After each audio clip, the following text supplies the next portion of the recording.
Hello बच्चों, good morning. कैसे हैं आप सभी लोग? आई होप आप सभी अच्छे होंगे। तो बच्चों, आज हम जो है एक नए चैप्टर को पढ़ने जा रहे हैं और जो चैप्टर आज हम पढ़ेंगे वो है ज्योग्राफी का। ज्योग्राफी का जो चैप्टर हम पढ़ेंगे वो है human environment interaction, the tropical and the sub tropical region. ठीक है, तो हमें क्या समझना है? एक तो हमें ये समझना है कि जो ह्यूमन है वो एनवायरनमेंट से कैसे इंटरेक्ट कर रहा है, किस जगह पर, तो ट्रॉपिकल रीजन में और सब ट्रॉपिकल रीजन में। ठीक है, देखो सबसे पहले बात ये समझनी कि हमें इस टॉपिक में पढ़ने क्या क्या, मतलब सॉरी, इस चैप्टर के अंदर हमें कौन कौन से टॉपिक कवर करने हैं, ये बात समझना है। ठीक है, अब हम जब टॉपिक की ओर जाएंगे तो हमें देखना है बच्चों कि पहले हम ये देखेंगे कि जो टॉपिक्स हैं कौन कौन से। देखो, life in the Amazon basin, Amazon basin. फिर हमें ये भी देखना है कि जो अमेजन बेसिन है उस वहां का क्लाइमेट क्या है। फिर हमें यह भी देखना है कि जो अमेजन बेसिन है वहां पर किस तरीके के फॉरेस्ट होते हैं जिनको हम रेन फॉरेस्ट कहते हैं, इनके बारे में और भी कुछ हम बात करेंगे। फिर हमें देखना है कि जो अमेजन फॉरेस्ट में या बात करें अमेजन बेसिन में जो लोग रह रहे हैं उनकी जो लाइफ है वो क्या है, उसके बारे में डिस्कस करेंगे, वो कैसे सरवाइव कर रहे हैं। फिर हमें नेक्स्ट टॉपिक इसमें देखना है कि life in the Ganga Brahmaputra basin, ये देखना है। तो कुछ हमें ये टॉपिक्स पढ़ने हैं। अब देखो यहां पर आपको, जब आप चैप्टर देख रहे हो तो चैप्टर को का नाम जब हम देख रहे हैं तो यहां पर दिख रहा है कि the tropical and the sub tropical region. अब देखो यहां पर एक चीज समझो, जैसे कि जो ये ब्रह्मपुत्रा रीजन है, ठीक है ध्यान सुनना, जैसे कि ये जो ब्रह्मपुत्रा रीजन है, ये जो ब्रह्मपुत्रा रीजन है ये ट्रॉपिकल रीजन में आता है। किस में आता है? सॉरी, हाँ अमेजन लिखा हुआ है, मैं ब्रह्मपुत्रा बोल रहा हूँ, सॉरी सॉरी। अमेजन जो बेसिन है वो किस में आता है? ट्रॉपिकल रीजन में। ठीक है ना, लिखा हुआ सही है और मैं बोल गलत रहा हूँ। ठीक है, तो अमेजन जो बेसिन है वो ट्रॉपिकल रीजन है। यानी हमें क्या देखना है कि अमेजन बेसिन जो ट्रॉपिकल रीजन में है वहां के क्लाइमेट को देखना है, वहां की फॉरेस्ट को देखना है, वहां के जो लोग हैं उनका लाइफ कैसा है उसके बारे में देखना है। हाँ, अभी मैं आपको मैप पे भी दिखाऊंगा इसको। ठीक है, फिर इसके बाद जो हम life in the Ganga Brahmaputra basin की बात करेंगे तो यहां पर हम देखेंगे ये जो रीजन है ये सब ट्रॉपिकल रीजन है। कौन सा रीजन है? सब ट्रॉपिकल रीजन है। तो आप देख लो, दो रीजन की बात कर रहा है और कह रहा है कि दो रीजन में ह्यूमन किस तरीके से इंटरेक्ट कर रहा है एनवायरमेंट से। और हम भी क्या करेंगे, हम दो बेसिन के माध्यम से, या कह सकते हैं जो अमेजन बेसिन है या गंगा ब्रह्मपुत्रा बेसिन है उसमें हम देख रहे हैं कि दो ट्रॉपिकल रीजन में है और दोनों ट्रॉपिकल रीजन के लाइफ के बारे में हमें पढ़ना है। ठीक है ना, सब ट्रॉपिकल रीजन ये हो गया। तो ये बात, यहां तक बातें क्लियर होंगी आपको कि नहीं? हमें ये समझ में आ गया ना कि हम जब हम अमेजन बेसिन की बात करेंगे तो ये कहां पर है? Tropical region. और जब हम ब्रह्मपुत्रा रीजन की, गंगा ब्रह्मपुत्र बेसिन की बात करें तो यहाँ पर है। क्लियर है बात ये? अब हम यहाँ पर सबसे पहला मेरा क्वेश्चन आपसे ये रहेगा कि ये ट्रॉपिकल रीजन सब ट्रॉपिकल रीजन के क्या बारे में कुछ पता है आपको? थोड़ा भी कुछ, हल्का फुल्का भी कुछ, कहीं पढ़ा हो, कहीं मैम ने पढ़ाया हो, क्लास में स्कूल में हो गया, वहां पढ़ाया? तो बताओ वहां के बारे में कुछ, मतलब अगर आपने वहां पढ़ाया तो।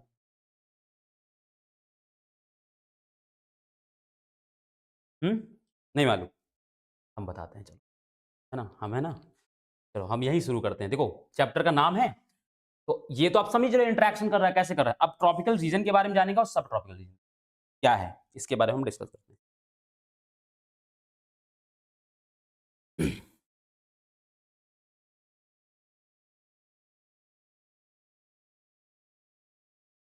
और ये जितने भी मैप में कॉपी पे यहाँ बनाता हूँ, ठीक है, तो सारी की सारी जो चीजें हैं वो आपकी कॉपी पर भी होने चाहिए। हालांकि यहाँ पर क्लास में सिर्फ आप ध्यान से सुनो, इसके बाद घर जाकर आराम से इसको बनाना। ठीक है, क्लियर बात? ये क्या है? ये हमारी अर्थ है। ठीक है, ये हमारी अर्थ है और इस अर्थ में अगर हम बात करें तो यहाँ पर एक लाइन होती है, उसका क्या नाम होता है?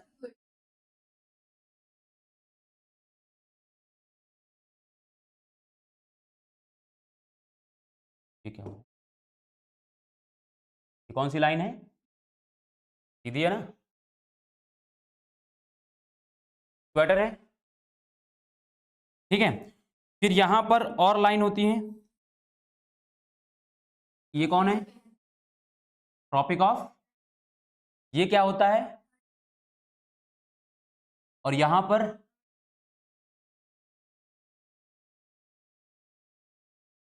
ठीक है इसको बाद बना देंगे। यहां पर भी क्या होता है? यहाँ क्या होती है? बिल्कुल सही, ये क्या है? Antarctic circle. ठीक है, को पता है। चलो, यहाँ पर हमें पता है कि यहाँ पर पोल होता है, जो क्या होता है 90 डिग्री नॉर्थ पोल होता है, ठीक है। और यहाँ पर क्या होता है 90 डिग्री साउथ पोल होता है। ये लाइन के क्या क्या नाम बताया आप लोगों ने? तो ये 0 डिग्री है, ठीक है ना, इसको क्या बोलते हैं? इक्वेटर बोलते हैं। ये 23 हाफ नॉर्थ है, और ये 66 हाफ नॉर्थ है, और ये 23 हाफ साउथ है, और ये 66 हाफ साउथ है। इनका नाम तो आप सभी जानते हो, इसको क्या बोलते हैं? इक्वेटर बोलते हैं, ठीक है। इसको क्या बोलते हैं? ट्रॉपिक ऑफ,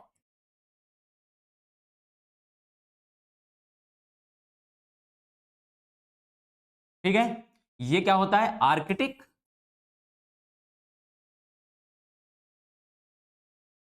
ठीक है। ये क्या होता है? ट्रॉपिक ऑफ,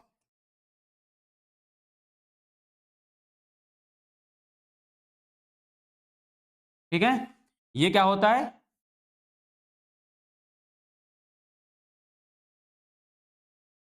यहां समझो, मेरी क्लास में ज्यादा ध्यान, मैंने क्या कहा, कंसंट्रेशन अच्छा होना चाहिए आपका।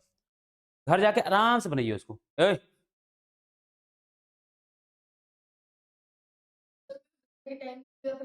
हाँ, फिर घर जाके रिवीजन नहीं करना होता तुम्हें। समझ लो, समझ लोगे तो कभी भी बना लोगे, ठीक है। समझ में आ गई ये बातें? यहां तक क्लियर है? इसको देखो, इसको नॉर्थ पोल बोलते हैं, और इसको साउथ पोल, ठीक है ना। क्लियर बात है इतनी? यहां तक कोई दिक्कत नहीं। अब देखो क्या होता है कि ये जितने भी ये जो बेल्ट आपको दिख रहे हैं, ठीक है ना, ये जितने भी इक्वेटर, इन जैसे ये लैटिट्यूड्स है, आपको पता है, इन लैटिट्यूड को दोनों साइड में कुछ जोन्स बनते हैं। जैसे 0 डिग्री के ऊपर 10 डिग्री नॉर्थ और 10 डिग्री साउथ, ये क्या है? जब वैसे कि हालांकि 5 to 7 डिग्री होता है, लेकिन आपकी एनसीईआरटी में 10 डिग्री लिखा, तो मैं यहाँ पर 10 डिग्री नॉर्थ और 10 डिग्री साउथ लिख दे रहा हूँ, ठीक है। फिर इसी तरीके से यहाँ पर ये 23 और ये 30 डिग्री नॉर्थ, और ये 30 इसके नीचे यहाँ पर भी होता है, ठीक है। इसी तरीके से यहाँ पर भी कुछ होता है, ऐसे बता रहा हूँ, ठीक है। फिर यहाँ पर ये, क्लियर बात ये। इसी तरीके से ट्रॉपिक ऑफ कैंसर में भी होता है, ठीक है, साउथ और नॉर्थ दोनों तरफ। फिर यहाँ पर 66 हाफ साउथ, और ये अब एक समझो, ये कुछ क्या होते हैं? ये जोन्स होते हैं। ये जोन्स जो हैं, ये एक्चुअली अगर हम बात करें तो ये वेरी करते रहते हैं। मतलब ये अगर हम ओशियन में देखेंगे तो इनका जोन कुछ और होगा, ये सिकुड़ जाते हैं। और प्लेन जैसे ये अगर हम बात करें तो ये कॉन्टिनेंटल वाले रीजन में आ जाते हैं, लैंड वाले रीजन पे आते हैं, वैसे ये फैल जाते हैं। तो एग्जैक्टली क्या होता है कि ये जो मैं बता रहा हूँ इक्वेटर वाला, 0 डिग्री से लेकर 10 डिग्री नॉर्थ और 10 डिग्री, ये भी नॉर्थ ही होगा, ठीक है, साउथ नहीं होगा, क्योंकि नॉर्थ में ही तो, अच्छा हाँ ठीक है। तो 10 डिग्री नॉर्थ और 10 डिग्री साउथ में ये क्या है? यहाँ पर है। तो यहाँ पर क्या, ये वैसे कि हालांकि मैं बताया कि ये 0 डिग्री होता है, 0 डिग्री से 5 to 7 डिग्री नॉर्थ और 5 to 7 डिग्री साउथ होता है। लेकिन आपकी एनसीईआरटी मैंने क्या कहा कि ये 10 डिग्री लिखा, तो आपको कंफ्यूजन ना हो इसलिए मैंने यहाँ पर ये लिख दिया, ठीक है ना। क्लियर है बात ये? तो कहीं कहीं बुक में, अगर कहीं पर भी ज्योग्राफी के बुक में अगर आपको 0 डिग्री के 7 डिग्री नॉर्थ और 7 डिग्री साउथ लिखा, तो वो भी सही है, उसमें कोई दिक्कत वाली बात है नहीं, क्लियर क्लियर बात है। हाँ, क्योंकि मैंने एक बताया ना कि लैंड पर ये वेरिएशन कर जाता है। ओशियन में तो आपको ये 0 डिग्री पे, अगर जैसे ये 0 डिग्री है, यहाँ पे 5 डिग्री नॉर्थ होगा और यहाँ पे 5 डिग्री साउथ होगा। लेकिन ओशियन में क्या होता है, ये सॉरी लैंड पे क्या, ये वेरिएशन कर जाए, बढ़ जाता है, फैल जाता है। समझ रहे बात को? और जो हम गंगा अमेजन बेसिन पढ़ेंगे, तो वो कौन है? वो लैंड वाला एरिया है, तो वहां पर फैल गया हल्का सा। क्लियर बात ये बात समझ में आ गई? तो ये दोनों, ये क्या होता है कि जितने भी जो भी इंपॉर्टेंट लैटिट्यूड्स, उनके दोनों तरफ क्या है, कुछ जोन्स, कुछ उनके दूरी पर कुछ क्या जोन्स बनते हैं। जैसे जो हम 0 डिग्री के इक्वेटर आसपास को जो देख रहे हैं, इसको हम जो बोलते हैं, उसको हम बोलते हैं, क्या बोलते हैं इसको? ट्रॉपिकल। इसको हम क्या बोलते हैं? ट्रॉपिकल ट्रॉपिकल जोन भी बोलते हैं, उसका एक और नाम होता है इक्वेटोरियल जोन, ठीक है।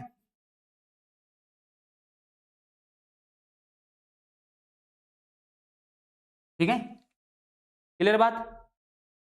ठीक, इसके बाद ये जो 23 हाफ नॉर्थ के आसपास का जो एरिया है, इसको हम बोलते हैं सब ट्रॉपिकल जोन। रीजन बोलो या जोन बोलो, बात तो वही हो, ठीक है। फिर ये भी क्या होता है, जो 23 हाफ साउथ के आसपास का एरिया, उसको क्या बोलते हैं, सब ट्रॉपिकल। सब दोनों ही सेम जगह होती हैं यहां पर, ठीक है ना। ठीक, ये जो 23 सॉरी 66 हाफ नॉर्थ में होता है, ये जो आर्किड, इसको क्या बोलते हैं, टेम्परेट जोन, ठीक है। क्या बोलते हैं, टेम्परेट जोन, ठीक है। इसी तरीके से यहां पर भी सेम होगा, टेम्परेट जोन, ठीक है। ये जो होता है नॉर्थ पोल और जो यहां पर, तो इसको पोलर जोन बोलते हैं। क्या बोलते हैं इसको, पोलर जोन। यहां पर क्या होता है, इसको भी साउथ में इसको भी क्या बोलेंगे, पोलर जोन। ये हो ना ट्रॉपिकल रीजन, इसको ट्रॉपिकल जोन लिखा है, वही तो ट्रॉपिकल रीजन है। ये बात समझ में आई कुछ, क्लियर हुआ। यहाँ पर क्या है, ये जोन, ये क्या होते हैं, देखो यहाँ पर एक समझो, हर जगह हर ट्रॉपिकल, हर जो जोन्स है, हर जो रीजन है, सबकी अपनी अलग अलग क्लाइमेटिक कंडीशंस हैं। क्लाइमेटिक कंडीशंस के वजह से उनको अलग अलग नाम दे दिया गया है। क्लियर हो ये बात, समझ में आ रही बात है, क्योंकि पूरे अर्थ पर एक जैसा क्लाइमेटिक कंडीशन नहीं है। जैसे अगर मैं आपको बताऊं कि जैसे ये 0 डिग्री है, और जैसे ही आप 0 डिग्री से ऊपर की ओर जाते हो ना, टेम्परेचर जो होता है वो डिक्रीज होता है। क्या होता है, कम होता है। हाँ, जी ऊपर जाते हैं, ठीक है, तो क्या होता है, टेम्परेचर क्या होगा, डिक्रीज होगा।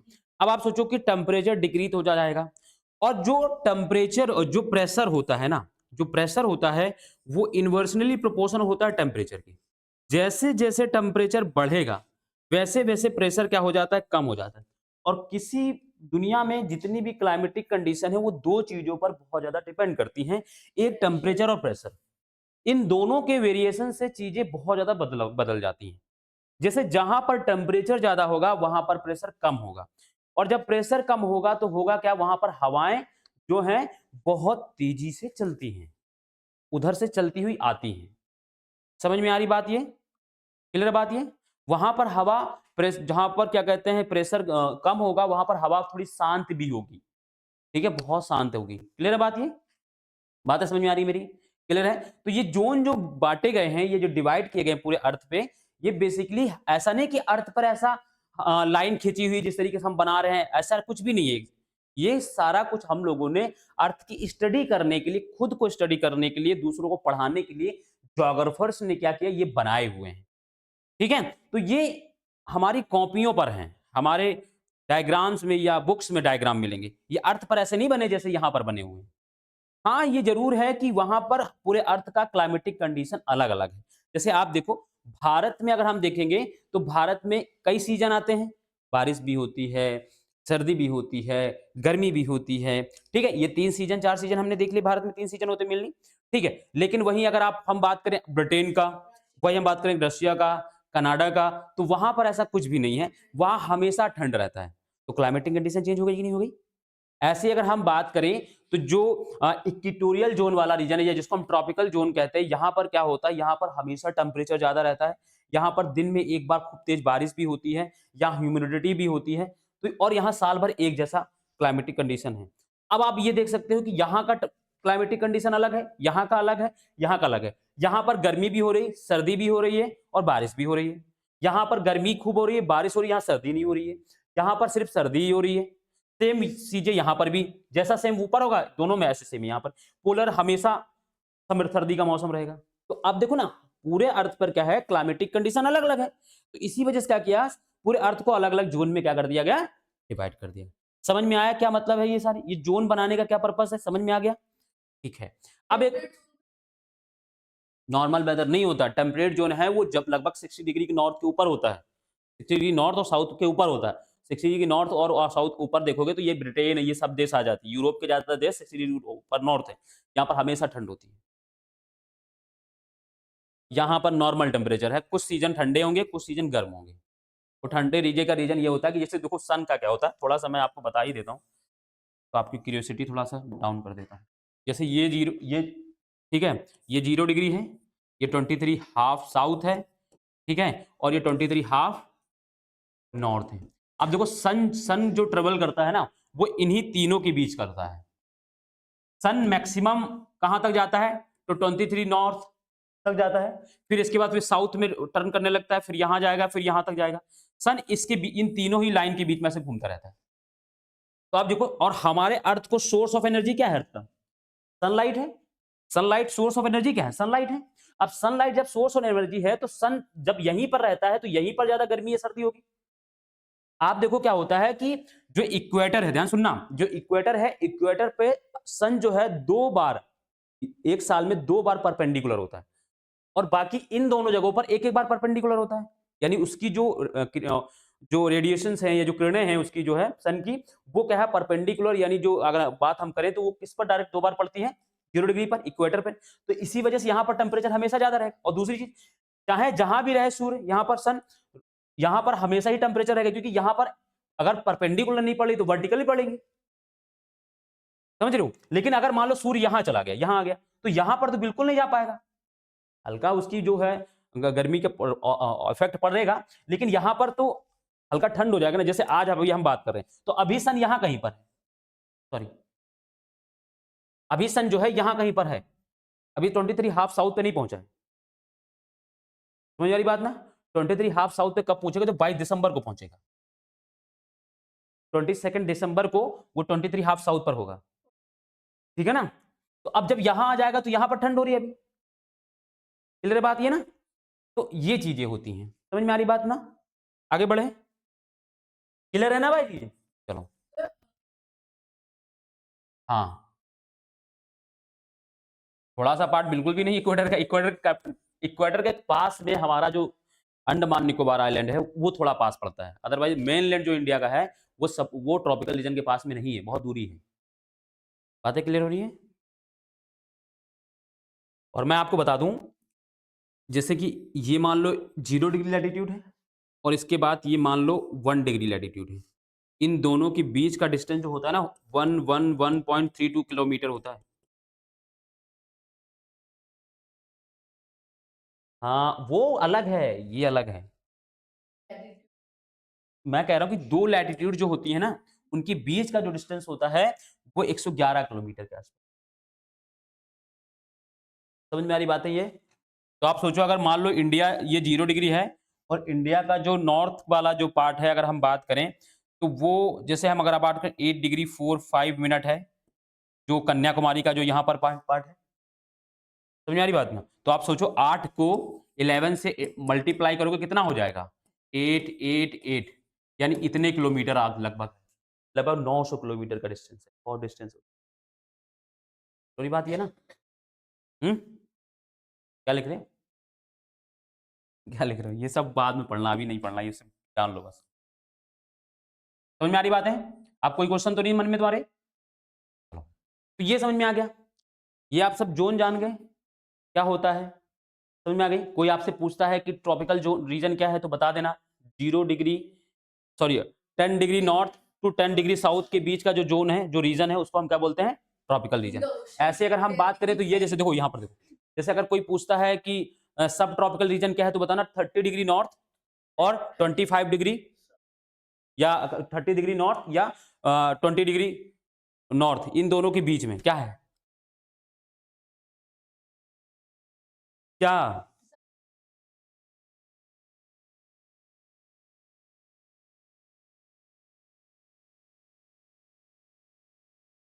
हाँ ठीक है, बस ये रीजन नहीं लिखोगी यहाँ के जो थोड़ा एक्सप्लेन किया हुआ है। हम्म, देखो मैं बताता हूँ, जैसे कि यहाँ पर 30 डिग्री होता है, ठीक है, 30 डिग्री नॉर्थ, और ये 20 डिग्री नॉर्थ के आसपास। देखो मैं ये क्या बता रहा हूँ, ये मैं इसलिए नहीं बताना चाहता हूँ, क्योंकि ये जो है ना, ये वेरिएट करता रहता है, वेरिएशन इसमें बढ़ता जाता है। बस ये आप जान लो कि 23 हाफ नॉर्थ के आसपास का जो रीजन होता है उसे हम सब ट्रॉपिकल रीजन बोलते हैं। क्लियर बात ये। अभी कोई डाउट तो नहीं है ना।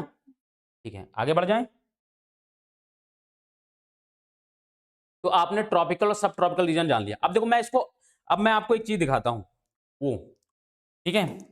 इसको मैं वर्ल्ड मैप पे भी दिखा देता हूँ आपको, आपको एकदम क्लियर हो जाएगा।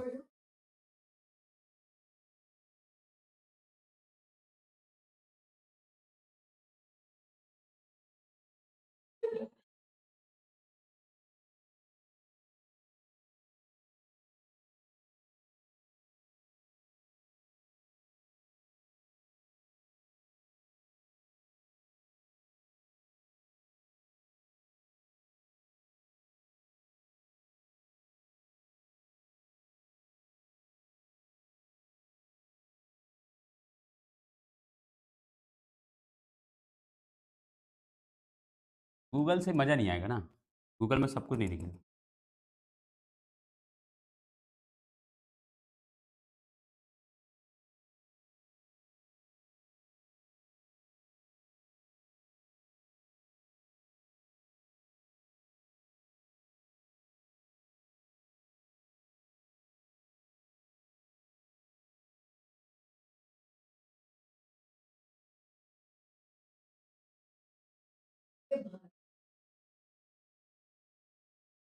हुँ,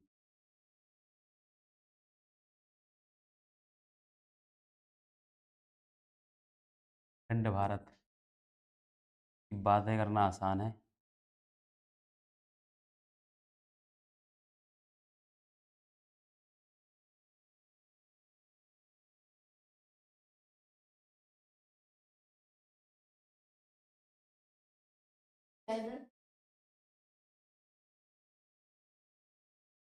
ये वर्ल्ड मैप है, ग्रीनलैंड। ये है वर्ल्ड, ठीक है? ये जो है ये 0 डिग्री है, ठीक है? ध्यान सुनना। और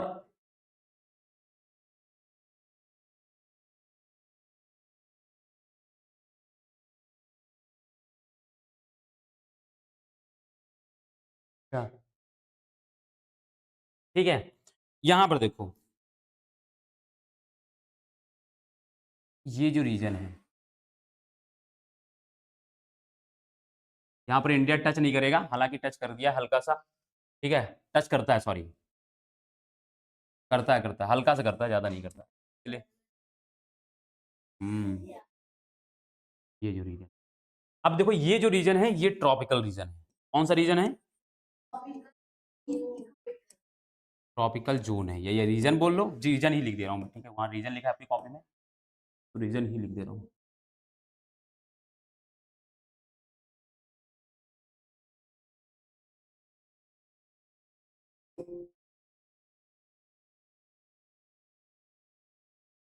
क्या हो गया? ट्रॉपिकल रीजन, ठीक है? और यहाँ पर आप देख लो ये वाला जो रीजन है,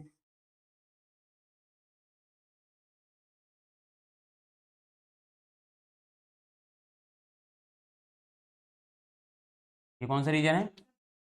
और ये भारत में यहाँ पर पड़ रहा है ना, तो भारत का हम गंगा ब्रह्मपुत्रा पढ़ेंगे, सब ट्रॉपिकल रीजन है वही, ठीक है? चलो उधर समझ रहे हो रीजन? क्लियर बात ये? तो ये वर्ड में जैसे देखो यहाँ पर क्या है? यहाँ पर अमेज़न बेसिन है, यहाँ पर क्या है? ये अमेज़न बेसिन है यहाँ पर। क्या हो रहा है ये आज? ये क्या है? अमेज़न बेसिन है ये, ठीक है ना? क्लियर है बात?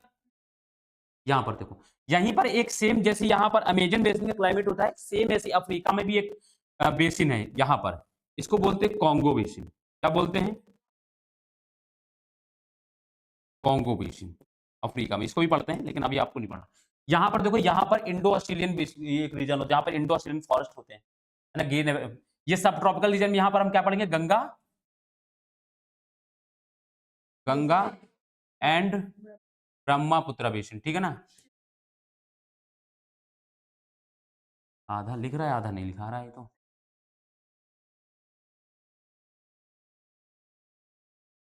ये क्या होगा? रेड कहाँ से चल गया भाई ये?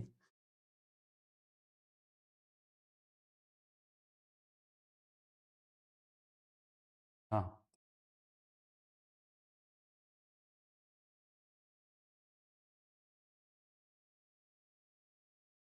हाँ, इंडिया के नीचे नहीं है। क्या? कोई कॉन्टिनेंट, 7 कॉन्टिनेंट। क्या? ब्रह्मपुत्रा बेसिन, ठीक है। तो ये समझ में आ गया, वर्ल्ड मैप पे क्लियर है। तो अब आपको क्लियर हो गया ट्रॉपिकल रीजन, सब ट्रॉपिकल रीजन। अब देखो, ऐसा नहीं कि सब ट्रॉपिकल रीजन सिर्फ यहीं पर है। ये पूरा जो बेल्ट दिख रहा है, ये पूरा बेल्ट, ये पूरा रीजन जो है ट्रॉपिकल रीजन है। और यहाँ पर सब ट्रॉपिकल रीजन की अगर हम जब बात कर रहे हैं, तो ये जो पूरा बेल्ट आपको दिख रहा है ना, ये पूरा सब ट्रॉपिकल रीजन है। तो देखो, ये पूरे रीजन में एक जैसा क्लाइमेट होगा, यहां पर भी एक जैसा क्लाइमेट होगा, ठीक है ना। तो और यहां पर जो चीजें होंगी एक जैसी दिखेंगी, क्लाइमेट, फॉरेस्ट, है ना। क्लियर बात, ये समझ में आ गई बातें, ठीक है। चलो, हाँ फॉरेस्ट हो रही है तो, क्योंकि यहाँ पर बहुत ज्यादा बारिश होगी, अभी हम पढ़ेंगे तो समझ भी अभी आ जाएगा, ठीक है। तो ये बात है, क्लियर होगी। अभी तक हमने ये सारी चीजें देख ली, ठीक है। अब हम देखते हैं life in the Amazon basin के बारे में समझते हैं, ठीक है। देखो, सबसे पहले हमें ये समझना है कि जो अमेजन बेसिन है, उसके बारे में ये जानते हैं कि इसका नाम अमेजन बेसिन पढ़ा कैसे। थोड़ा सा इसके बारे में स्टोरी हम बता देते हैं। देखो क्या था कि एक, क्या कहते हैं कि हम्म, हाँ, ग्रुप ऑफ ट्रेवलर्स आए थे। और बताओ।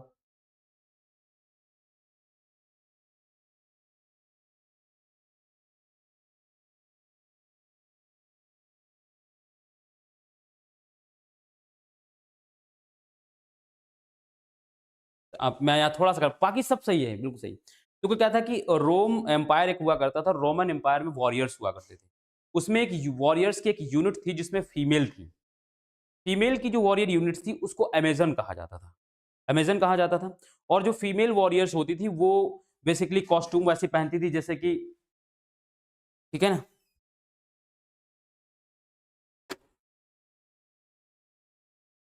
हाँ हाँ हाँ, अच्छा अच्छा अच्छा।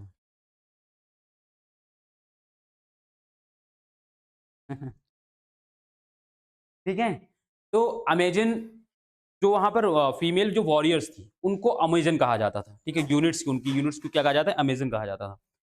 तो जब ये स्पेन के जो लोग, जब ये आए, इन्वेडर्स जब ये आए यहाँ पर, क्या कहते हैं, अमेजन में, तो उन्होंने सेम वैसी ही फीमेल्स देखी, जैसे वहां पर कॉस्ट्यूम पहनती थी, है ना। कॉस्ट्यूम जैसे कि वो लगाना, क्या कहते हैं, ताज लगाना, फिर पत्ते, ठीक है, पत्तों का नीचे सारा कुछ पहनना, वैसी सेम कॉस्ट्यूम थी। तो उन्होंने सेम वैसा ही देखा। जब यहाँ के लोगों को, अमेजन की जो फीमेल थी उनको देखा, तो उन्होंने उसी वॉरियर्स के नाम पर, वो जो वॉरियर यूनिट थी जो क्या कहते हैं, रोम में, उसी के नाम पर सेम वैसा ही नाम यहाँ पर इनको रख दिया गया, ठीक है। तो यहाँ उसी समय से इसका नाम अमेजन बेसिन पड़ गया। क्लियर बात ये। अब एक बात समझना है कि जो अमेजन बेसिन है, बेसिकली मैंने बेसिन को कल आपको बताया था कि बेसिन क्या होता है, कि एरिया होता है जो पूरा एक रिवर, जो लार्ज रिवर क्या है, कवर कर रही होती है, ठीक है, जिसमें ट्रिब्यूटरीज, डिस्ट्रिब्यूटरीज, ये सारी चीजें आ जाती हैं।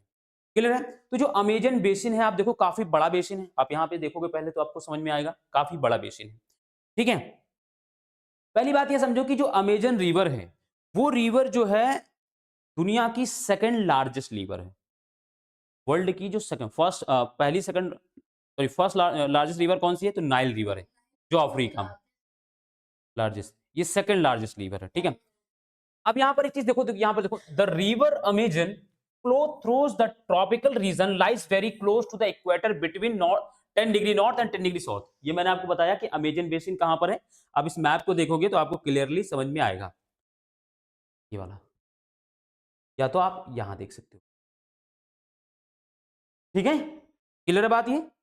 चलो, अब देखो, it is referred to as the equatorial equatorial zone region. मैंने आपको बताया कि जो ट्रॉपिकल रीजन होता है उसको इक्वेटोरियल रीजन भी कहा जाता है, क्यों, क्योंकि वो इक्वेटर के करीब होता है। इक्वेटर जो 0 डिग्री लेटीट्यूड, उसको इक्वेटर कहा जाता है, उसी के नाम पर उसको एक नाम बोल दिया गया, क्या, इक्वेटोरियल रीजन, ठीक है। अब देखो, इट फ्लो, अब देखो यहां पर समझो, जब हम बात कर रहे हैं, यहां पर ध्यान सुनना, ये अमेजन बेसिन है, अमेजन रिवर, ध्यान सुनना। अमेजन बेसिन जो है वो बेसिकली ऐसे होती है, देखो, जैसे कि अगर मैं साउथ अमेरिका बनाता हूं, थोड़ा सा छोटा बन रहा है, पर बनाते हैं, थोड़ा बड़ा बनेगा,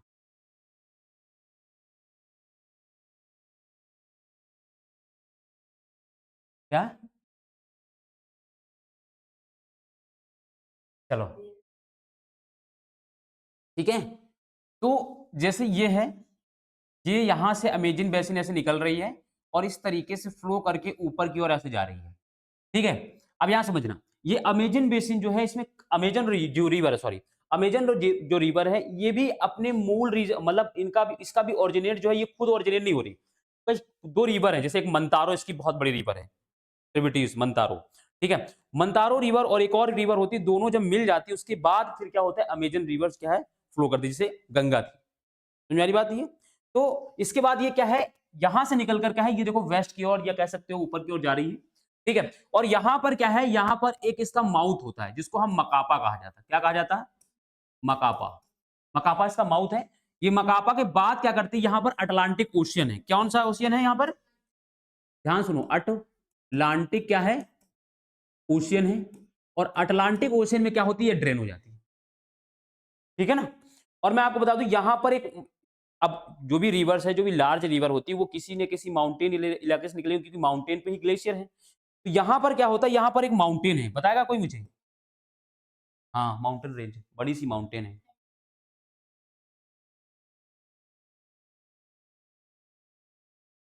सही बता रहे थे, एंडीज माउंटेन। ये जो जाते हो, देखो तीन बड़ी रेंजेस होती हैं है दुनिया में, भारत में, मतलब पूरे वर्ल्ड में।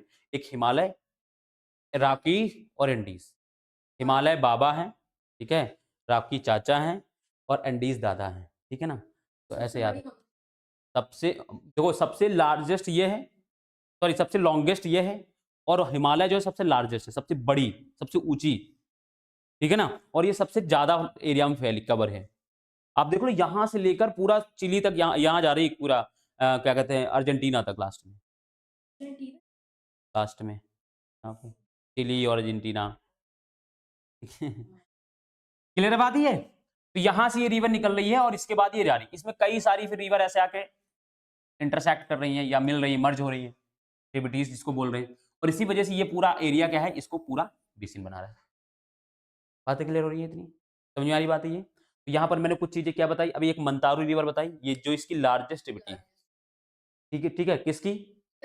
अमेजन की। हाँ, कहाँ से?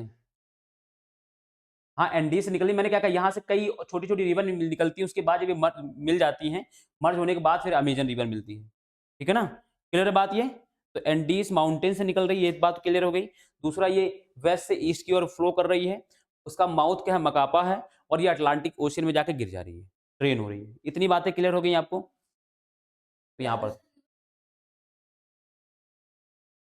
बहुत सारी, मैंने मंतारो बता दी, मीका एक इसकी ट्रिब्यूटरी है, आपको याद नहीं करना, बहुत सारी, लेकिन आपको दो तीन बता दी मैंने। जैसे कि यहाँ पर देखो, आपको यहाँ पर कई रिवर मिल जाएंगे। ठीक है। हाँ, नहीं, इसकी डिस्ट्रीब्यूटरी कोई नहीं है। ठीक है, इसकी डिस्ट्रीब्यूटरी कोई नहीं है। कौन है? कौन है? देखो यहाँ पर देखो, यहाँ पर ये जो रीजन दिख रहा है ना, इसको मकापा बोलते हैं। ये जो रीजन यहाँ पर मकापा माउथ, क्या वहां से सब आ रही हैं, जा नहीं रही हैं। ठीक है ना। क्लियर बात ये? फिर यहाँ पे देखो, it flows from the mountains to the west and reach the Atlantic ocean to the east. मैंने बताया ना, आप देखो यहाँ पर वेस्ट से ईस्ट की ओर जा रही है, वेस्ट है, और उधर ईस्ट की ओर जाते हुए कहाँ जा रही है, अटलांटिक ओशियन। हाँ, सेम। ठीक है। क्लियर बात ये? देखो वेस्ट से ईस्ट बहने का रीजन समझो, देखो मैं आपको बताता हूँ, आप इसको समझो। ये माउंटेन है। अब जब ये माउंटेन है तो माउंटेन जैसे ये माउंटेन है, मान लो। अब जब माउंटेन के यहां से कोई रिवर निकलेगी तो यहां तो चली नहीं जाएगी, पानी हमेशा नीचे की ओर जाएगी। तो जब यहां से निकल रही है तो इसी रीजन से ऐसे वेस्ट जाना शुरू करेगी। भारत में भी जितनी रिवर है वो ईस्ट से वेस्ट की ओर जा रही है, क्योंकि माउंटेन के बाद साइड, उस साइड क्या होता है, उसका फ्लो धीरे धीरे कह सकते हो कि कम होता जाता है उसका स्लोप। ठीक है। क्लियर बात ये?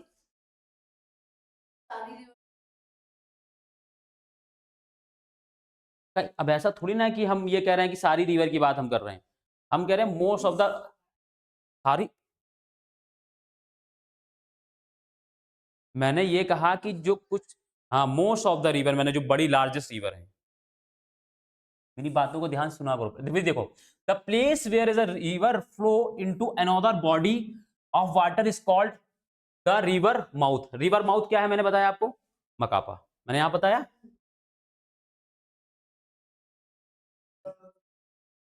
क्लियर बात ये, देखो यहां पर मैंने दिखा लिखा भी है, वो देखो ऊपर लिखा।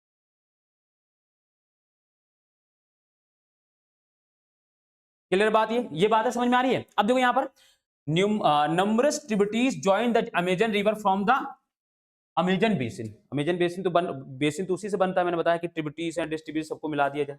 हाँ, फिर देखो the river basin drain portions of Brazil. अब इसको देखो, ये बहुत इंपॉर्टेंट, पार्ट्स ऑफ पेरू, अब इसको मैं दिखाऊंगा अभी, बोलिविया, इक्वाडोर, ठीक है, Colombia and a small part of Venezuela. तो देखो कितने कंट्री है, 1 2 3 4 5 6, कुल साउथ अफ्रीका में, सॉरी साउथ अमेरिका में कुल 13 कंट्री है ही, उसमें से 6 कंट्री केवल अब कौन अकेला कवर कर रहा है, अमेजन बेसिन। अब यहां पर मैं आपको बता दूं कुछ, समझो कि जैसे कौन कौन से कंट्री हैं, कंट्री के पहले तो आप समझ गए कि कौन कौन से। यहां पर देखो, आप देखो यहां पर देखो कि ये जो दिख रहा है ना, ये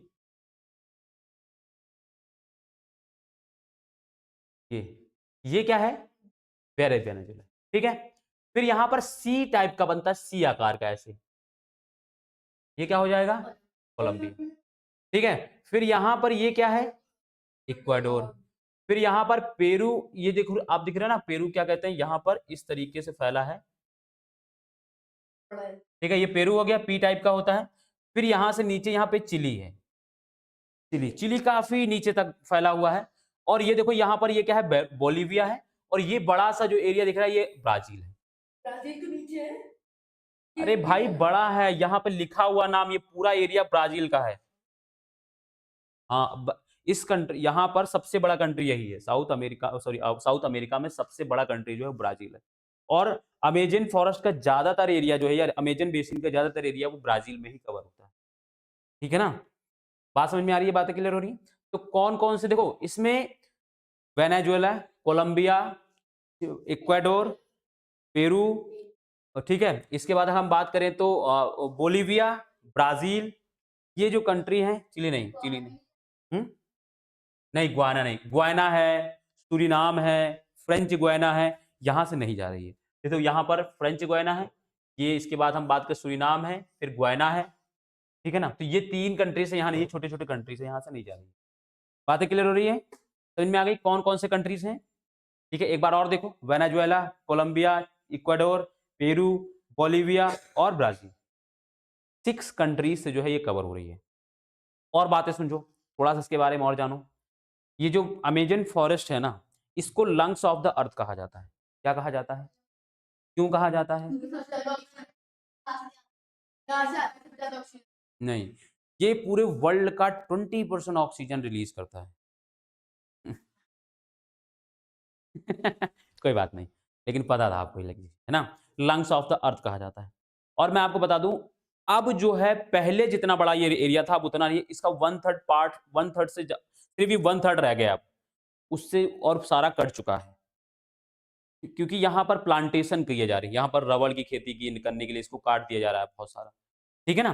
तो क्योंकि कॉमर्शियल क्रॉप करनी है, कॉमर्शियल क्रॉप के लिए क्या कर रहे हैं, यहाँ पर उसमें वहाँ के फॉरेस्ट को क्या काट दे रहे हैं। क्लियर बात ये, तो ये, और यहीं पर आपको जो जो एनाकोंडा है जो आप सुनते हो ना, ये वो यहीं मिलता है, पूरी दुनिया में सिर्फ यहीं पाया जाता है एनाकोंडा, अमेजन की फॉरेस्ट में। हाँ, सांप पाइथन जो होता है, एनाकोंडा तुमने नहीं देखा आज तक, जाना आज गूगल पे सर्च करना, मूवी भी उसकी बनी। हाँ, मूवीज में देखा ना, बस वही है।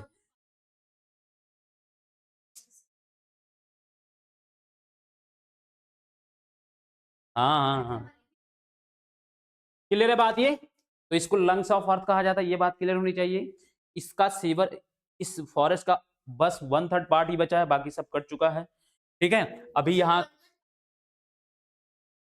नहीं नहीं, पहले आता था, अब ये मानते हैं ऐसा, तो उसी को चला आ रहा है, लंग्स ऑफ अर्थ कह रहे हैं, ठीक है। क्योंकि अब यहाँ पर बहुत सारे कॉमर्शियल क्रॉप करने, प्लांटेशन कर रहे हैं, रबर का प्लांटेशन, और भी जो जो भी हम बात करें तो जैसे क्या कहते हैं, कॉफी है, इन सब का प्लांटेशन करने के लिए फिर यहाँ पर चीजें हो रही हैं। तो अब ये कट गया काफी सारा एरिया इसका, क्लियर बात ये, ठीक है। आगे बढ़े, ये समझ में आ गया। अब हम क्लाइमेट ऑफ अमेजन बेसिन के बारे में समझते हैं। देखो ये बहुत आसान है। एक चीज समझो कि जैसे कि यहाँ पर समझो, ये जो मैं आपको रीजन दिखाऊं पहले इस मैप पे, ये समझो, देखो यहाँ पर ध्यान सुनना। ये जो ट्रॉपिकल रीजन होता है ना, ट्रॉपिकल रीजन में टेम्परेचर हमेशा ही हाई रहता है। ध्यान सुनते चलना मेरी बात। टेम्परेचर हमेशा ही हाई रहेगा, तो प्रेशर हमेशा क्या होता है, यहाँ पर प्रेशर क्या होगा, लो होगा। भाई लो होगा ना, क्योंकि मैंने बताया टेम्परेचर क्या होता है, या प्रेशर क्या होता है, इनवर्सली प्रोपोर्शनल होता है टेम्परेचर के। टेम्परेचर बढ़ा तो प्रेशर क्या हो जाएगा, लो हो। ठीक है, अब यहां समझो, यहां पर टेम्परेचर बहुत ज्यादा होता है, सबसे ज्यादा टेम्परेचर इस यहीं पर पाया जाता है, क्योंकि यहां पर क्या होता है, सन रेडिएशंस जो है अगर परपेंडिकुलर नहीं पड़ेंगी तो वर्टिकल पड़ रही होती है, तो यहां पर सनलाइट हमेशा अच्छी खासी रहती है। अब उसकी वजह से क्या होता है कि यहाँ पे देखो, सुबह जैसे अगर आप उठोगे तो हल्की ठंड रहती है, ठीक है, लेकिन जैसे सूर्य निकलना शुरू होता है वैसे धीरे धीरे टेम्परेचर इसका क्या है, बढ़ना शुरू होता है, और 12 1 2 बजे तक टेम्परेचर काफी ज्यादा हो जाता है। अब यहाँ पर इतना ज्यादा टेम्परेचर हो जाता है कि यहाँ का जो इलाका है, जो एरिया है, एकदम शांत हो जाता है। शांत होने का मतलब है कि यहाँ पर हवाएं एकदम चलती ही नहीं है, एकदम पीस रीजन हो जाता है, यहाँ का एकदम शांत हो जाएगा। इसीलिए इसको एक और नाम दिया जाता है, डोल्ड्रम प्लेटी, डोल्ड्रम बेल्ट। ठीक है, डोल्ड्रम बेल्ट, क्योंकि यहां पर क्या है, क्योंकि हवाएं जो है एकदम शांत हो जाती है, क्योंकि प्रेशर रहेगा नहीं, टेम्परेचर की वजह से प्रेशर गायब हो गया एकदम से, तो एकदम क्या होगा, शांत होगा, हवाएं तक भी नहीं चल रही, एकदम शांत हो जाती है, इसलिए उसको डोल्ड्रम पेटी कहा जाता है। इसके बाद जब टेम्परेचर बढ़ रहा है, अब क्या होगा, बहुत ज्यादा टेम्परेचर बढ़ा, तो इसकी वजह से क्या होगा, प्रेशर बहुत ज्यादा लो हो जाएगा। अब प्रेशर लो हो जाने की वजह से क्या होता है, बहुत, इसके बाद 2 से 3 बजे के आसपास, 3 बजने के आसपास क्या होगा, यहाँ पर फिर तेजी से बारिश होना शुरू हो जाएगी, क्लाउड बनेंगे, बादल बनेंगे, बादल बनने के बाद क्या होगा, यहाँ खूब तेज बारिश होगी, और 3 से लेकर 4 बजे तक खूब झमाझम बारिश होगी, रंगारंग प्रोग्राम एकदम कड़क कर चलेगा, ठीक है। और खूब मूसलाधार बारिश होने के बाद फिर क्या होगा, 4 बजे के आसपास बारिश बंद हो जाएगी। और ये एक दिन का रीजन बात नहीं है, कि डेली का प्रोग्राम है, पर डे ये होता है। इसीलिए जो यहाँ की जो बारिश होती है उसको 4 PM रेनफॉल भी कहा जाता है, कि वो 4 बजे के आसपास तक होती है। देखो टेम्परेचर बढ़ा, बारिश हुई, खूब बारिश हो जाएगी तो क्या, पानी आ जाएगा, पानी से क्या होगा, ह्यूमिडिटी आएगी। तो यहाँ का जो रीजन होता है, जो क्लाइमेट होता है, वो हाई टेम्परेचर और हाई ह्यूमिडिटी का होता है, क्योंकि टेम्परेचर के हुई, उससे बारिश हो गई, बारिश बहुत ज्यादा हो गई तो बारिश, पानी आ गया, पानी से क्या होगा, ह्यूमिडिटी होगी। अब ये ह्यूमिडिटी की वजह से क्या हो, रात में क्या होगा, ठंडा हो जाता है, मौसम ठंडा हो जाएगा, फिर सूर्य निकलेगा, फिर टेम्परेचर बढ़ेगा, फिर ऐसा ही सेम प्रोग्राम ऐसा चलता रहता है। ठंडा गर्म, ज्यादा गर्म ठंडा नहीं होता है, हल्का रात में ठंड होगी, हल्की सी, क्योंकि ह्यूमिडिटी है ना, ये जो बारिश हुई उसकी वजह से ह्यूमिडिटी होगी। अब उस ह्यूमिडिटी की वजह से क्या होता है, हल्का सा ठंड सुबह के, राजस्थान तो वो अलग रीजन है, उसमें क्या होता है, डेजर्ट होती है, वो डेजर्ट क्या होता है, दिन में बहुत ठंडा हो जाता है, क्योंकि स्टोन जो एरिया, स्टोन मैंने क्या बताया, जैसे पत्थर जगह होता है, जल्दी ठंडा भी होता है और जल्दी गर्म भी हो जाता है, वो अपनी जो रेडिएशन है, जितनी जल्दी वो एब्जॉर्ब करता है उतनी जल्दी वो उसको रिलीज रिलीज भी कर देता है। ठीक है, क्लियर बात ये, तो यहाँ पर अब समझ में आ गया क्या होगा, यहाँ पर डेली बारिश होगी, और इसी के लिए यहाँ पर क्या बोलते हैं, हाँ, ठीक है, देखो, the Amazon basin in the characterized by hot and wet climate throughout the year at is present on the equator. मैंने क्या बताया, सेम यहां पर एक चीज समझो, यहां पर क्लाइमेट होता है, ध्यान सुनना मेरी बात को, यहां पर क्लाइमेट होता है, लेकिन यहां पर सीजन नहीं होते। अब सर कहोगे ये क्या है, बात समझ में आई मेरी कि नहीं, पहले बताओ। मतलब यहाँ पर क्लाइमेट एक जैसा मौसम है, सीजन तो क्या है, ठंडी गर्म और बरसात वाला सीजन है, लेकिन यहाँ ऐसा नहीं है, चेंज होता रहता है। तो यहां पर क्लाइमेट है, सीजन नहीं है, क्लियर बात ये, ठीक है। अब देखो, both day and nights are almost equally hot and humid, एक ही जैसा रहता है, मैंने बताया हल्का सा सुबह की टाइम पर हल्की ठंड होगी, वो भी किसकी वजह से, ह्यूमिडिटी की वजह से। ठीक है, अब देखो, the skin feel sticky, clear बात ये, इसमें कोई प्रॉब्लम है, ठीक है। अब देखो, it rains almost almost every day, that too without much warning, कोई वार्निंग नहीं, सबको ये पता है कि 3 से 4 बजे बारिश होगी, तो सब छाते लेके निकलते हैं, अगर उनको मालूम है कि हमें बाहर जाना है। अब जैसे हम लोग क्या हैं, हमें नहीं पता बारिश कब हो जाए, पता चल रहा है अभी धूप निकली है, 1 घंटे बाद बारिश होने लगी, हमें कैसे पता चले, लेकिन वहां सबको पता है कि भाई 3 से 4 बजे के आस, क्योंकि सेट है, एक जैसा है, तो वो पहले से ही छाता वाता लेके निकलते हैं, अगर उस टाइम उनको जाना होता है तो। ठीक है ना? क्लियर है बात ये? अब देखो, the day temperatures are high with very high humidity. क्यों? क्योंकि बारिश होगी तो वेरी हाई ह्यूमिडिटी भी हो जाएगी, टेम्परेचर तो हमेशा ज्यादा रहता है। अब देखो, at night the temperature goes down but the humidity remain high.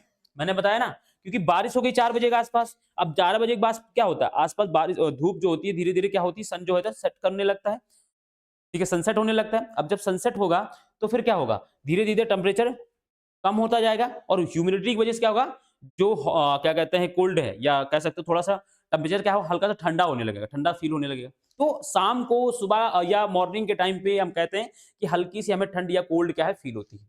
लेकिन सारा जो दिन है बाकी क्या होता है वहां पर हॉट सीजन रीजन रहता है। ठीक है, टेम्परेचर रहता है। क्लियर बात ये? तो क्लाइमेट के बारे में समझ में आया? अर्नव, सम्राट, आरुष। क्लियर बात है ये? कोई प्रॉब्लम नहीं हो रही है समझने में? अब आगे आते हैं।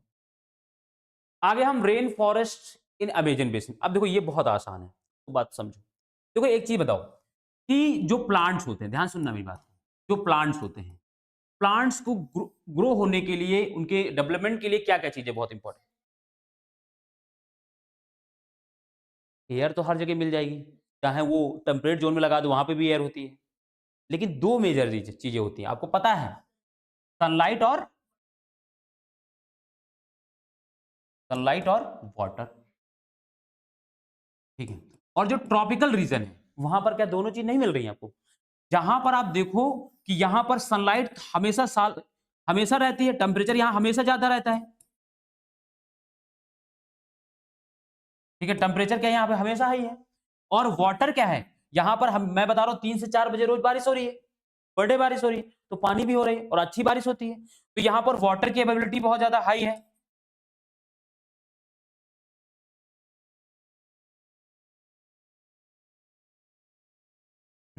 अब समझो, यहां पर टेम्परेचर हाई है क्योंकि सनलाइट चाहिए वाटर को प्लांट ग्रो करने के लिए, वो भी है, और वाटर चाहिए उनको ग्रो करने के लिए, वो भी है। दोनों चीज मिल रही है आसानी से। तो इसी वजह से यहां पर क्या होता है, यहां पर जो फॉरेस्ट होते हैं वो बहुत डेंस होते हैं, क्योंकि बहुत बड़े बड़े होते हैं, घने होते हैं, डेंस होते हैं। दूसरा, ये इतने ज्यादा डेंस होते हैं कि जो सनलाइट है ना, वो इनके जहां पर ये ग्रो कर रहे हैं, जहां पर ये फॉरेस्ट है, जो एरिया अमेजन रीजन रीजन है, वो उस एरिया के नीचे वाले पार्ट में अगर हम लैंड पर कहें, सनलाइट नहीं पहुंच पाती। ठीक है ना, बहुत ज्यादा डेंस होने की वजह से अंधेरा सा एक तरीके से कहते हो रहता है वहां पे। क्लियर बात ये? दूसरा, यहां के जो फॉरेस्ट होते हैं ना, ये काफी ऊंचे होते हैं, लगभग 60 मीटर तक ऊंचे होते हैं ये।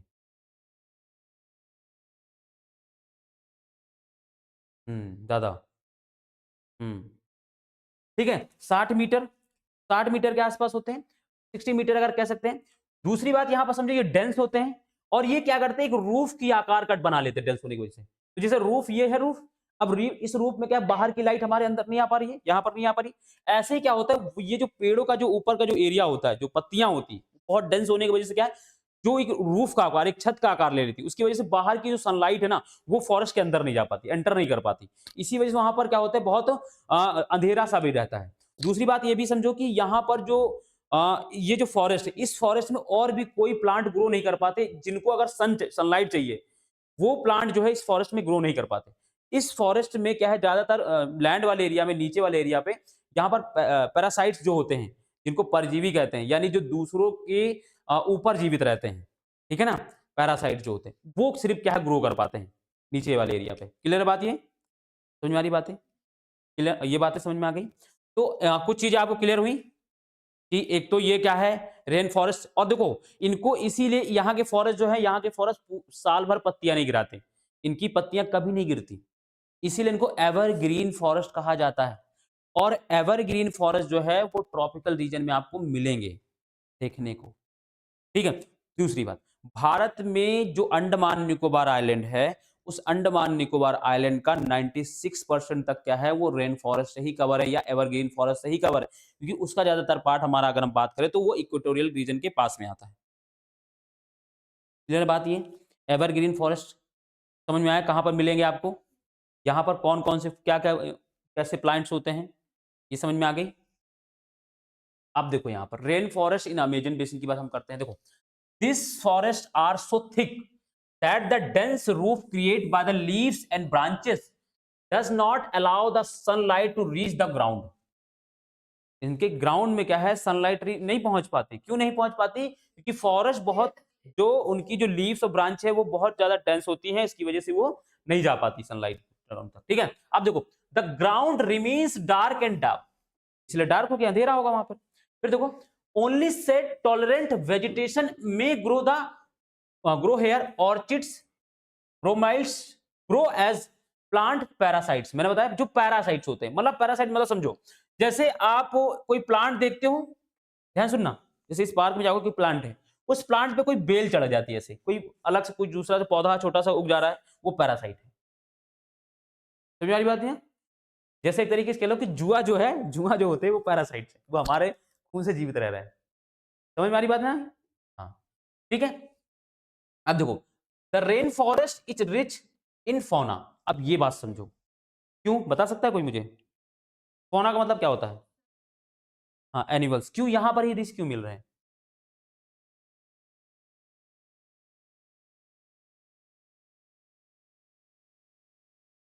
और बताओ। हैबिटेट, कि एनिमल्स कहाँ रहेंगे? फॉरेस्ट में रहते हैं। आप समझो कि जो फोना है, ध्यान सुनना, जो फाउना है और जो फ्लोरा है, फ्लोरा मतलब प्लांट हो गए, फाउना मतलब एनिमल्स हो गए, ये दोनों ही क्या है, एक दूसरे पर डिपेंड है, एक दूसरे पर। देखो, फाउना जितना ज्यादा अच्छा होगा यानी रिच होगा, यहां पर डाइवर्सिटी बहुत ज्यादा होगी, बहुत रिच होगा, तो यहां पर फ्लोरा क्या है, सॉरी सॉरी सॉरी, जहां पर फ्लोरा बहुत रिच होगा, वहां पर फोना भी बहुत रिच होगा। क्यों? क्योंकि फोना यानी एनिमल्स जो है, उनको रहने के लिए घर चाहिए। घर उनका क्या होता है? एंड पेड़ होते हैं, जंगल होते हैं, उनका हैबिटेट क्या है? जंगल होता है। इसीलिए क्या है, जब यहां पर एवरग्रीन फॉरेस्ट है, यहां पर बहुत डेंस फॉरेस्ट है, बहुत ज्यादा फॉरेस्ट है, इसी वजह से यहां पर क्या है, आपको फौना का भी क्या है, आपको डाइवर्सिटी देखने को मिलेगी। इसीलिए कहा जाता है ये जो अमेजन फॉरेस्ट है ना, वो बायोडाइवर्सिटी हॉट स्पॉट रीजन है। हॉट स्पॉट का मतलब होता है जहां पर बहुत ज्यादा फ्लोरा एंड फोना की स्पीसीज मिल रही हो। समझ में आई?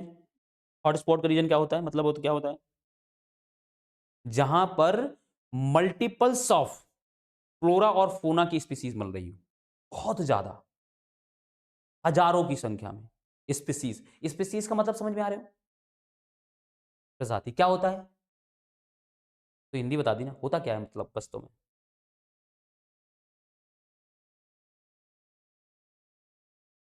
हाँ बताओ, जैसे लाइक, हाँ हाँ बताओ ना, क्या दिक्कत है? जैसे अरे, कुत्ता बिल्ली भैंस ये सब एनिमल्स की तो है ना, यही तो वैरायटी, यही तो स्पीसीज है, इतना क्या सोचना है? भाई देखो, एनिमल्स की बात कर रहे हैं, एनिमल्स में एलिफेंट भी है, टाइगर भी है, लॉयन भी है, ठीक है ना? और क्या कहते हैं जिसको आप क्या बोलते हैं, कि बहुत सारे लोग हैं, बहुत सारे ऐसे ही हैं, कुत्ता बिल्ली डॉग, ये सब जो देख रहे हो आप, ये सब स्पीसीज हैं। आपको देखो, मैं एक बात बताता हूँ।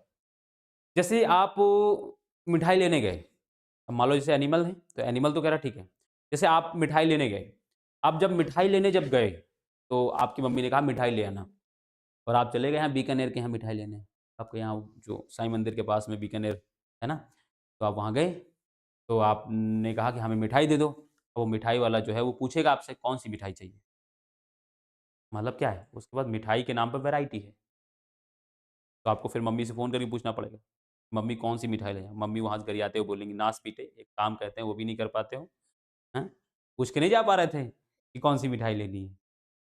तो काजू कतली जो भी हैं? रसमलाई, बहुत सारी मिठाई की वैरायटी है। ऐसी जो एनिमल है ना, एनिमल में कई वैरायटी है, जो वैरायटी है ना वही स्पीसीज़। बातें क्लियर हुई? समझ में आई स्पीसीज़ का मतलब क्या होता है? हुँ? कोई दिक्कत नहीं है? देखो, अब जहाँ पर भी फ्लोरा एंड फ़ौना की स्पीसीज़ बहुत ज़्यादा होगी, उसको हॉट स्पॉट रीजन बोला जाता है। ठीक है ना? इसीलिए कहा जाता है biodiversity hot spot region. Biodiversity का मतलब होता है, बायो मतलब लिविंग ऑर्गेनिज्म, डायवर्सिटी का मतलब वैरायटी, वैरायटी मतलब जैसे हमने मिठाई की वैरायटी बताई, ऐसे एनिमल्स और प्लांट की जो वैरायटी है, जहाँ पर लिविंग जो ऑर्गेनिज्म हैं, उनकी जब बहुत ज़्यादा वैरायटी होती है, उसे हम बायोडायवर्सिटी कहते हैं। और जहाँ पर बहुत से ज़्यादा हज़ारों की संख्या में डायवर्सिटी होगी, उसे उसे हॉट स्पॉट रीजन कहते हैं। जैसे भारत में भी जो वेस्टर्न घाट है, वो बायोडायवर्सिटी हॉट स्पॉट रीजन है। रीजन बीइंग वहाँ पर एक तो एवरग्रीन फॉरेस्ट मिलते हैं, दूसरा वहाँ पर बहुत सारे स्पीसीज़ हैं, प्लांट, फ्लोरा, फौना और फ्लोरा के। क्लियर है बात? तो ये अमेज़न जो बेसिन है, ये बायोडायवर्सिटी हॉटस्पॉट रीजन भी है। क्लियर है? क्योंकि यहाँ पर क्या है, फ्लोरा एंड फौना दोनों ही रिच हैं। यहाँ पर ऐसी भी कुछ स्पीसीज़ हैं फौना में, जिन्हें आज तक हम ढूँढ ही नहीं पाए हैं। आपको बता दूँ मैं, जो जियोग्राफर्स हैं, वो पूरे अर्थ का सिर्फ 1% नॉलेज जानते हैं और उसके आधार पर इतनी बड़ी ज्योग्राफी लिख दी उन्होंने। और सोचो 100% जान जाएँगे तो कितना हो जाए?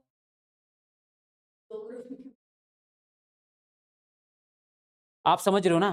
तो अबे हमें दुनिया का बहुत सारी स्पीशीज़ ऐसी हैं जो हमें नहीं, हर दिन कोई ना कोई नई स्पीशीज़ ढूँढी जा रही है। तो अभी हमें बहुत सारी स्पीशीज़ के बारे में पता ही नहीं है। क्या?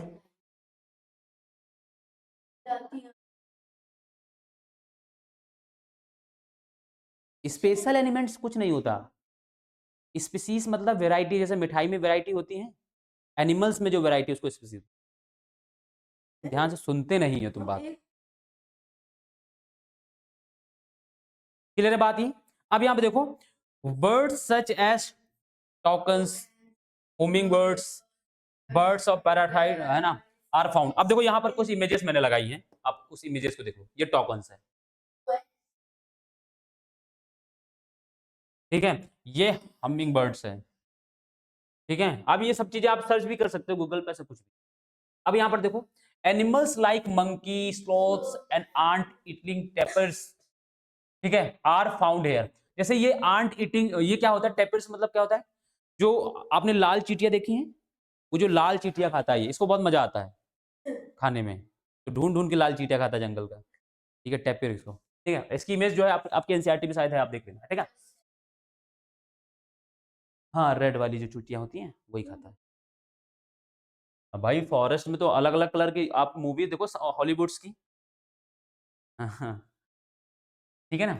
Various species of reptiles and snacks such as crocodile, snacks, ठीक है, पाइथन्स, एनाकोंडा, सांप है भाई, एंड बायो आल्सो थ्री। देखो यहाँ देखो, यहाँ देखो, ये देखो,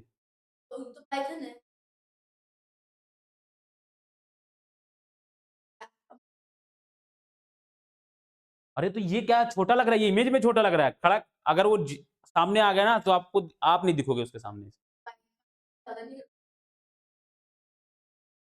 भाई एनाकोंडा सबसे बड़ा स्नैक होता है। अब यहाँ नहीं है, ब्राजील जाना पड़ेगा आपको, अमेजन बेसिन में जाना पड़ेगा घूमने। ये पिराना, ये क्या, ये पता है, ये बहुत इसके दांत इंसान की जैसे होते हैं और ये बहुत तेजी से कोई भी चीज को खा लेती है। हाँ, मिनट, 1 मिनट नहीं लगता, सब साफ नहीं होता। हाँ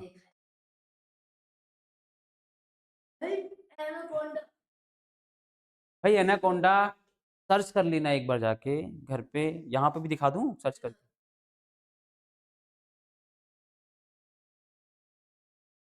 ये पागल बना रहा है हम लोगों को, पता है। हाँ,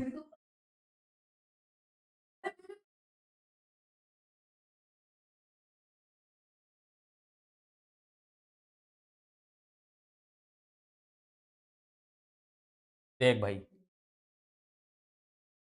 ये दिख रहा है, ये दिख रहा है एनाकोंडा, ये दिख रहा है ये।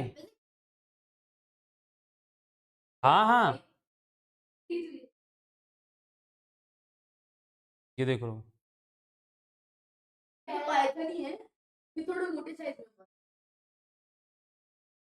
तुम मार खाओगे अब यार उसमें से। भाई पाइथन में भी अलग अलग नाम होते हैं, जैसे अजगर है,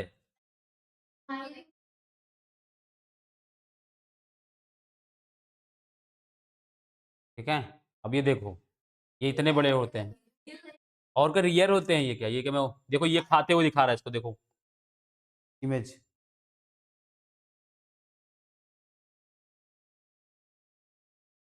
क्लियर है बात ये। पिराना मछली तो जानते ही आप सभी, मिनटों में आदमी को खा जाए ये।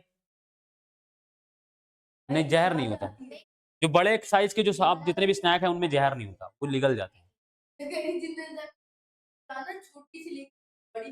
नहीं ज्यादा बड़ी छोटी होती पिराना, छोटी बड़ी आराम से, ज्यादा बड़ी नहीं होती, इतनी बड़ी होती है, बहुत ज्यादा बड़ी पिराना नहीं होती है, बहुत छोटी होती है और ये झुंड में होती है, एक दो नहीं चलती है, ठीक है ना। Several species of fishes including the flesh eating piranha fish is also found in the river. तो ये बातें तो समझ में आ गई कि कौन कौन सी आपको यहाँ पर फॉरेस्ट में स्पीसीज मिल रही हैं। कुछ चीज़ें ध्यान रखना है, एक बायोडाइवर्सिटी हॉटस्पॉट रीजन है, फ्लोरा एंड फौना का रिच रीजन है, ठीक है। दूसरा यहाँ पर एवरग्रीन फॉरेस्ट मिलते हैं, ठीक है। डेंस फॉरेस्ट होते हैं, बहुत थिक फॉरेस्ट होते हैं, जिसकी वजह से यहाँ की जो सनलाइट है वो ग्राउंड तक नहीं जा पाती है। इसी वजह से वहाँ पर जो पैरासाइट्स होते हैं वही सिर्फ यहाँ ग्रो कर पाते हैं ग्राउंड एरिया में, बाकी नहीं ग्रो कर पाते। ये बातें क्लियर हो गई इतनी चीज़ें, ठीक है। ठीक है, ये भी इमेज देख लो। अब यहाँ पर देखो people of the rain forest, यानी अमेजन बेसिन में रहने वाले लोगों के बारे में हमें समझना है। मैंने ये बता दिया कि इनका नाम कैसे पड़ा। तो यहाँ पर एक चीज़ समझना है कि जो फीमेल्स होती है, ये जो जितने भी फॉरेस्ट एरिया में रहने वाले लोग हैं, वो इनको बेसिकली हम ट्राइब्स कह सकते हैं। अब ये जो ट्राइब्स होते हैं ना, ये इनकी डिपेंडेंसी ये पूरी तरीके से निर्भर होते हैं वहाँ के फॉरेस्ट पर, ठीक है ना। इनकी लाइवलीहुड जो है वो फॉरेस्ट से चलती है। फॉरेस्ट ही इनकी दुनिया एक तरीके से कह सकते हो आप। ये वही उनको रहने के लिए घर भी दे रहा है, खाने के लिए खाना भी दे रहा है और वही उगाने के लिए ज़मीन भी दे रहा है। सारा कुछ कौन है? फॉरेस्ट दे रहा है। बात यहाँ पे समझो कि जो फीमेल और मेल है, मेल यहाँ पर क्या करते हैं? हंटिंग एंड फिशिंग करते हैं, ठीक है? हंटिंग एंड फिशिंग करते हैं और जो फीमेल है ना, वो फूड गैदरिंग कर रही है, यानी खाना इकट्ठा कर रही, साथ में वो क्या करती हैं? वो एग्रीकल्चरल एक्टिविटीज भी करती हैं। क्यों? क्योंकि मान लो किसी दिन मेल अगर हंटिंग करने गया, फिशिंग करने गया और उसको कुछ नहीं मिला, तो फिर क्या खाएंगे? तो उसके लिए वो क्या कर रही हैं कि वो छोटे से पैच लैंड पर क्या कर रही हैं? वो एग्रीकल्चरल एक्टिविटीज भी कर रही हैं। और ट्राइब्स एरिया में जो एग्रीकल्चरल प्रैक्टिसेस जो की जाती है, वो बेसिकली कैसी होती है? वो स्लैश एंड बर्न होती है। स्लैश एंड बर्न क्या है, आपको पता है कुछ? क्या है बताओ? उसको पहले बता लें तो फिर बताना। हुँ, हुँ, सही है। देखो देखो इसको समझो, ये दिख रहा है, ये तो मैंने दिखा दिया, यहाँ पे इमेज देखो। जैसे ये है, ये पूरा जंगल एरिया था पहले। पहले यहाँ पर काटा, जलाया, अब ये सारा जला दिया है। इसके बाद यहाँ पर क्या करेंगे ये, यहाँ पर कोई भी क्रॉप कल्टीवेट करेंगे। जैसे यहाँ कसावा किया जाता है, जो शकरकंद होती है ना? कसावा, आलू की जैसा होता है ना? आपने खाया भी होगा, हमारे यहाँ भी मिलता है, ऐसा तो है नहीं, नहीं खाया? शकरकंद नहीं खाया? तब अच्छा एक बार खाया करो, बहुत अच्छा होता है। अभी जैसे ठंड का मौसम है ना, बॉयल करके खाओ, अगर ज़्यादा अगर उसको आप क्या कहते हैं भून कर खाओगे आग पे, बहुत ज़्यादा अच्छा लगता है। अब यहाँ हम लोग तो जब घर पे गाँव में रहते थे, हम लोग तो वैसे फ्री मिल जाता हम लोगों को खाने, खेत से उखाड़ लाते हैं हम लोग तो। कहाँ पे? कहाँ पे? तो नया हूँ यहाँ। हाँ, हाँ। अच्छा वहाँ पे, ठीक है। चलो ठीक है, यहाँ पर आ जाओ। तो मैंने यहाँ पर ध्यान सुनो, जो यहाँ पर मेल एंड फीमेल बताया, मेल क्या कर रहे हैं? हंटिंग एंड फिशिंग कर रहे हैं और फीमेल क्या कर रही है? फूड गैदरिंग के साथ-साथ एग्रीकल्चर एक्टिविटीज़ कर रही हैं और कैसी एग्रीकल्चर प्रैक्टिस कर रही हैं? Slash and burn. अब देखो स्लैश एंड बर्न को मैं थोड़ा आसान भाषा में समझाता हूँ, आपको ये बातें और समझ में आएँगी। हाँ।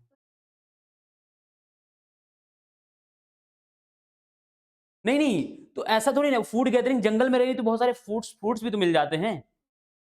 भाई जंगल में रह रहे हैं, मैंने क्या बताया पूरी डिपेंडेंसी उनकी जंगल पर है।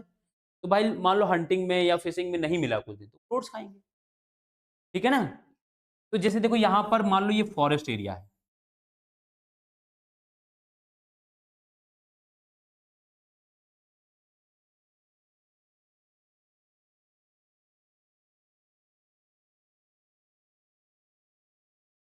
जैसे ये देखो, मारो मान लो ये फॉरेस्ट एरिया है,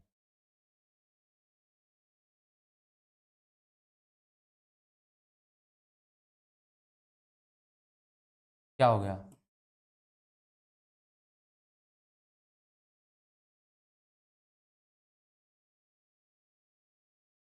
किसके? आरुष की? क्यों आरुष?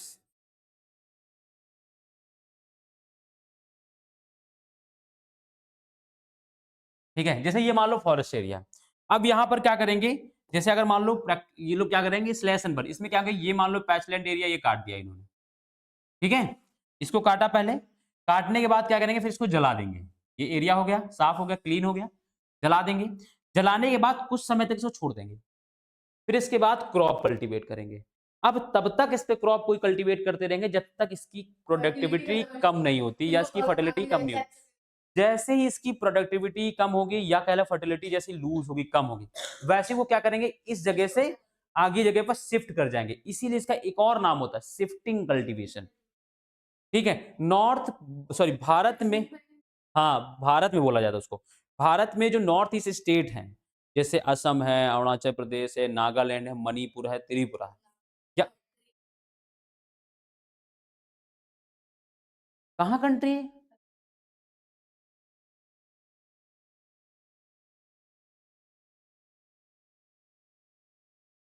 हाँ, ठीक है, तो यहां पर क्या होता है, यहां पर उसका जो इस पर जो प्रैक्टिस की जा रही है, जो कल्टीवेशन की जाए, उसको झूमिंग कहा जाता है। वहां पर भारत में अलग, ये देखो स्लैश एंड बर्न एक प्रैक्टिस, अब दुनिया में सेम एक जैसी प्रैक्टिस हो रही है, लेकिन अलग अलग जगह पर नाम अलग अलग होते हैं। तो मैंने कहा कि मेरा नाम यहाँ सुनील है, मैं अमेरिका में होता है, चाइना में होता है, कुछ ऐसे ही अजीब नाम होता है, चिंगमिंग कुछ ऐसा करके, है ना?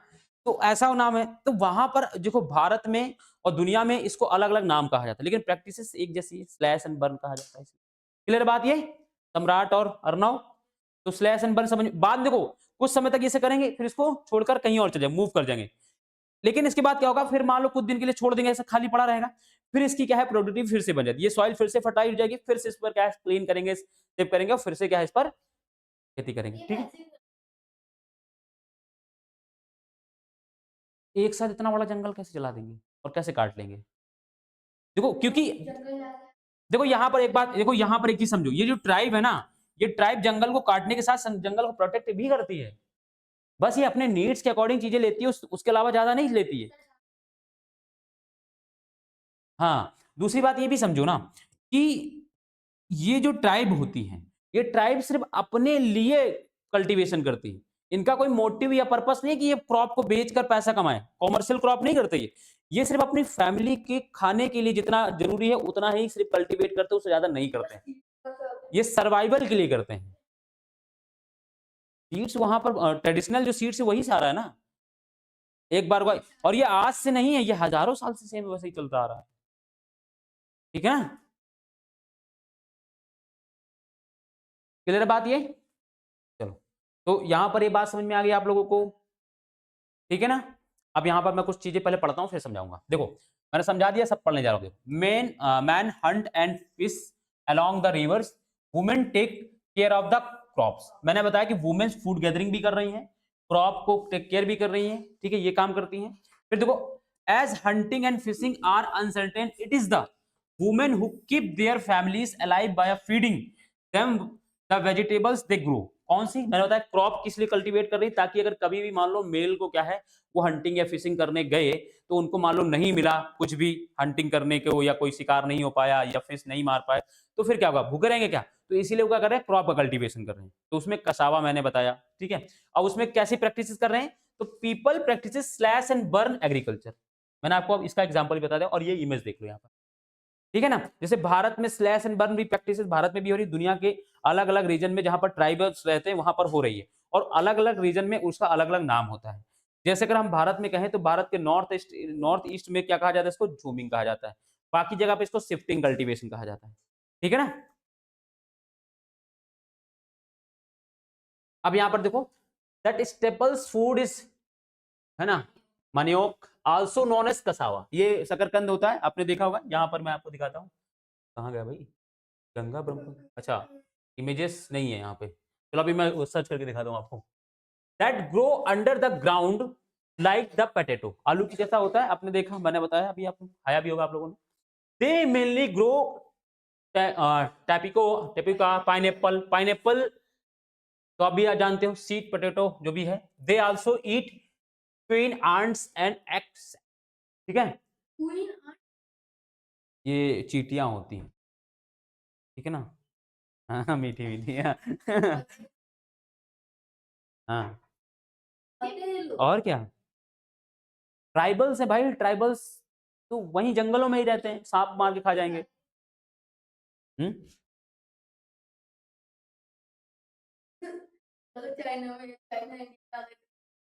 क्या होगा, भी सही है। देखो आप देखो, cash crop like coffee, maize and cocoa are also grown. अब ये चीज समझना, ये ट्राइबल्स में नहीं कर रहे हैं यहाँ पर ग्रो। ट्राइबल्स लोग सिर्फ अपने नीड्स के लिए क्या कर रहे हैं, स्लैश एंड बर्न प्रैक्टिसेस कर रहे हैं, और जो भी जितनी उनकी नीड्स है वो उतनी ही क्रॉप कल्टीवेट कर रहे हैं। बाकी अमेजन बेसिन में कुछ रीजन ऐसा है जो डेवलप हो चुका है, जो बेसिकली डेवलप्ड सोसाइटी है। अब डेवलप सोसाइटी में क्या कर रहे हैं, कुछ लोग प्लांटेशन कर रहे हैं। प्लांटेशन में ये क्या कर रहे हैं, कॉफी का कर रहे हैं, कोका के रीजन कर रहे हैं, मेज, ये सब का कल्टीवेशन कर रहे हैं, और इनका मेन पर्पस क्या है, पैसा कमाना। देखो भारत में भी, दुनिया में भी, जहां पर भी लोग एग्रीकल्चर अब कर रहे हैं, उनका मेन मोटिव क्या है, खुद के लिए तो नीड फुलफिल करिए, सरप्लस प्रोडक्शन कर रहे हैं, सरप्लस का क्या कर रहे हैं, वो बेच रहे हैं बाहर जाके। तो अभी यहाँ पर प्लांटेशन हो रहा है। मैंने अभी बताया कि ब्राजील की जो गवर्नमेंट है उसने क्या किया है, वो क्या कर रही है, जंगलों को काट रही है, और काटने से क्या कर रही है, उसका क्या रीजन है, तो रबर का प्लांटेशन कराना, कॉफी का प्लांटेशन कराना। हम्म,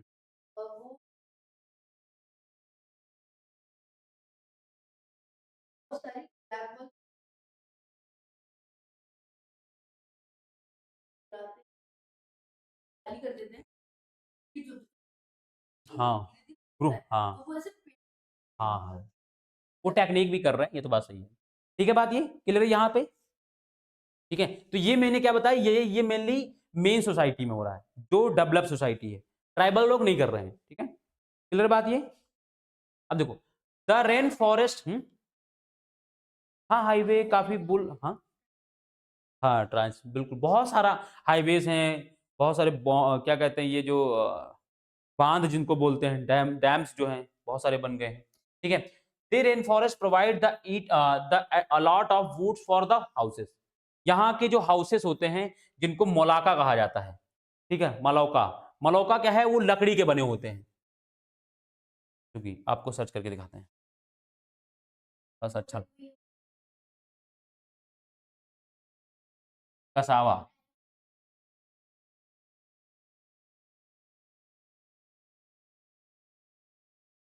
ये देखो, हाँ ऐसे लकड़ी के बनते हैं। हाँ अंदर का देखो, अंदर का सीन भी होगा यहाँ पे, अरे यहीं से इमेज में आ जाएगा। ये देखो, ये बाहर का है, अभी अंदर का भी दिखाते हैं, ये देखो। हम्म, हाँ, इन्हीं को मलोका, और देखो मलोका गोल, ये लकड़ी का वही तो है, घर ही तो है। मैं आपको बताता हूँ कि भारत में एक एम्पायर था जिसका नाम है मौर्य एम्पायर। मौर्य एम्पायर में आपने पाटलिपुत्र नाम सुना होगा कभी, पटना नगर, पटना नाम सुना आपने, पटना बिहार, उसका पहले नाम पाटलिपुत्र था, पहले पाटलिपुत्र था। तो पाटलिपुत्र पहले जो थी वो मौर्य एम्पायर की कैपिटल हुआ करती थी। वो जो मौर्य एम्पायर का जो पाटलिपुत्र जो कैपिटल था, वो लकड़ी से ही बना था, और उस समय वो दुनिया का सबसे सुंदर महल था। आप समझ रहे हो, क्लियर बात। तो ये बात समझ में आ गई आपको। तो मलोका कैसे दिखते हैं आपको समझे, लकड़ी के हाउसेस होते हैं, और ये ट्राइबल्स लोग यहाँ पर बना के रहते हैं। दिखाना है, अच्छा हाँ रुक जाओ, वो भी दिखा देते हैं, लगे हाथ वो भी दिखा देते हैं। अरे वो तो मैं कॉफी पीता हूँ भाई। क्या है भाई, शकरकंदी, बिल्कुल सही, शकरकंदी, ये देखो, ये ऐसा रहता है, खाइए ना। हम्म, हाँ हाँ,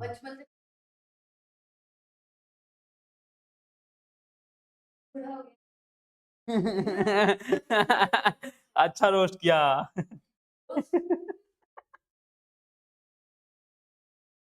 चलो अच्छा इधर आ जाओ। अब देखो, some families live in that chat houses shaped like beehives, while other large apartment like houses called maloka, है ना, with a steeply slanting roof, ठीक है ना।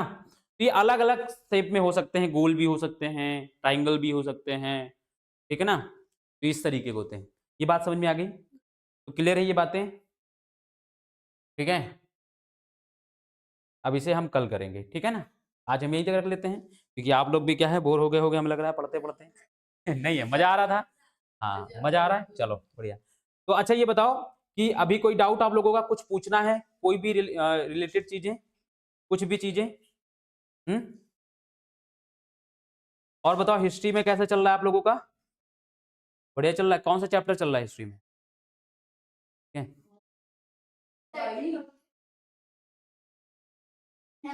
थैंक यू, है ना।